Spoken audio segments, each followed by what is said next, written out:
Airbud can only create shots when someone throws a ball directly at his face, which is a really predictable offensive style. But I say, you know what wouldn't be predictable? A hard screen from a golden retriever. Hi, I'm Ariana Lenarsky. I'm a writer, musician, and a tarot reader, and I'm a huge NBA Denver Nuggets fan, and I'm here today to review the movie Airbud. So, awful alcoholic clown Norm Snively, he's played by the Emmy and Tony Award-winning Michael Jeter. R.I.P. He's going to birthday parties throughout beautiful Fernfield, Washington. I hate birthday parties! He's leaning on his wonderful star dog Airbud, who he abuses. He beats him with newspapers.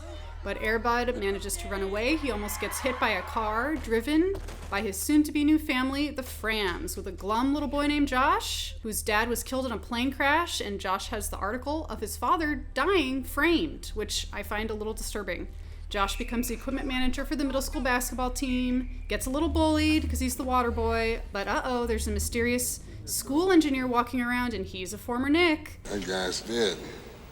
Died a long time ago. And meanwhile, he's secretly playing ball with the dog after school, who he lures with some pudding cups, which is very Hansel and Gretel. And after a while, he finds out the dog can shoot. He brings the dog home. He gives him a really long, awkward bath. Mom finds the dog, says the dog can't stay. Then Mom says, okay, the dog can stay. Josh finally gets on the basketball team.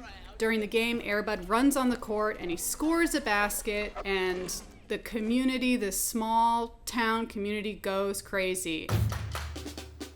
I thought they were very 90s. This is like a really classic trope for kids in the 90s, to be scared of clowns, to be scared of like a bad Santa Claus, to be scared, like something that you liked as a child is now scary. Get over here! And then of course the bully, who is just your classic blonde, like Malfoy type character. He was kind of Malfoy before Malfoy was Malfoy, who of course has like a bad dad.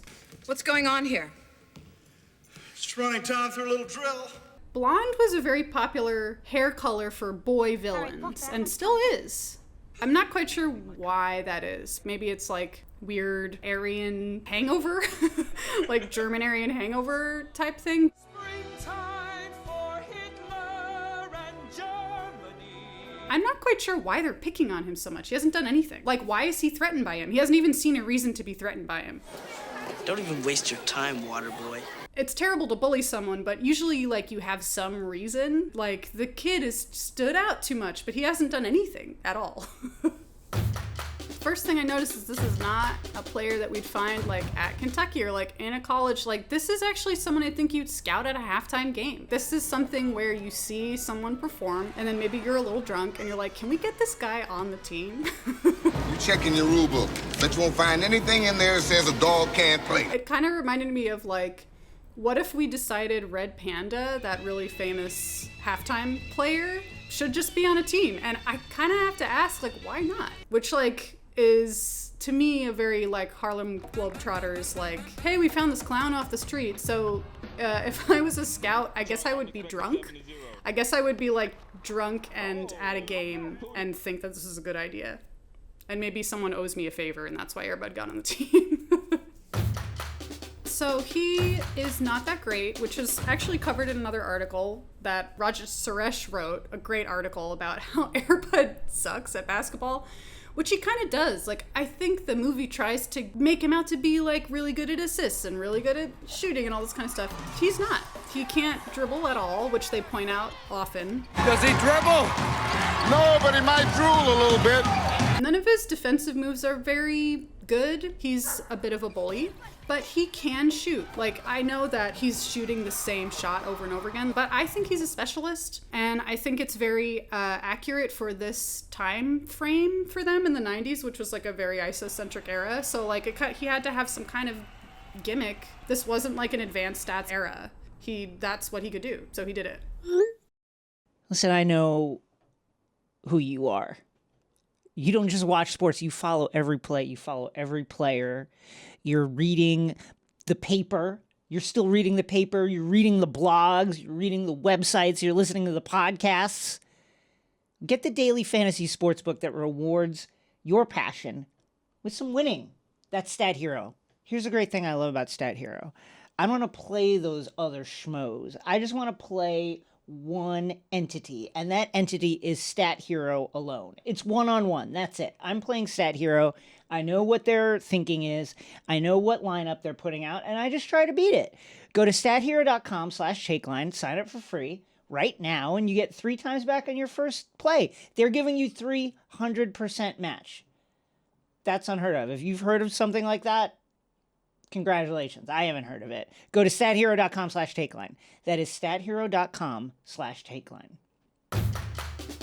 I think that Air Bud is not the shooting guard that he's made out to be. I think he needs to embrace his role as a power forward, if you will. I think he needs to trash his offensive gimmick. I think he needs to start working the defensive end. Because if you can get this dog into obedience school for like a week, you can teach him to stay, and suddenly we have Air Bud setting like cement block picks for 11-year-olds. He's traveling! He's traveling! Don't go to his left! Don't go to his left! So imagine if like Steven Adams could get down on all fours to set a screen. Like those kids are gonna flip right over Air Bud into the ref's table, and that's great for showmanship. Like that's gonna get butts in the seats. The team loves him. Like his plus minus is incredible. It's off the charts. It's probably better than any NBA player. But offensively, he doesn't really have that much going on. I feel like I get it. I think he needed to impress people because he was a rookie. So it was like a matter of survival. Like he needs to break into the league. He needs to make a name for himself. And it worked. Like his tricks were stupid enough to get him on David Letterman, for real. Like he was on David Letterman. Put him at the foul line, see what he can do there. But I think that glitz and that glamour, it's gonna wear off. Air Bud can only create shots when someone throws a ball directly at his face, which is a really predictable offensive style. But I say, you know what wouldn't be predictable? A hard screen from a golden retriever. So if we get him at the 4, that's a position for a bruiser. And I'd like to see some growling, bare some teeth. Like, let's get a snarl. Dogs are scary. We need to lean into the fact that people are scared of dogs. You don't like it, you can kiss my furry little butt. But I think if we get the right coach, I really think Air Bud would flourish under like Mike Malone or Steve Kerr or something like that. And you could get them to have some practices where they're really digging into his dark past and bringing something out of him. You know, like we can see some hulking. I would even get Jason Terry in here to deal with this. Like I think Jason Terry manipulating Air Bud during practices might bring out a side that we might have not seen since like Charles Oakley. Like I think this could be a really incredible defensive player. There are so many ways to distract a dog.